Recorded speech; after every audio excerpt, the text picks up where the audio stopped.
Everyone, I got the new trim boards on. I used the spray foam to fill in all the cavities. Had to use whole cans, so I went all the way around the barn.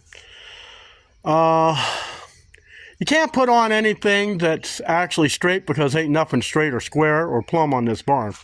With the exception maybe of the garage door. But I got it all primed and painted. One thing left to do out here really is just fill in a few holes on the block and prime it. I touched up the paint around the garage door frame. So that's all done. I think this was a cool project.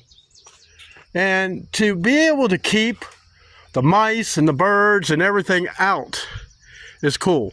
Off camera, I'm going to be finishing the little triangle pieces up on the roof and covering up these nails.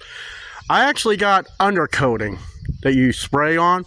I think that's going to be a good fit since it is tar. It will help to hold the little triangles on, and I can spray over the nails so what you see up there that's uncoated will be coated. But that's it. That's it for this project, and I'll see you next time here on Lynn's Homestead.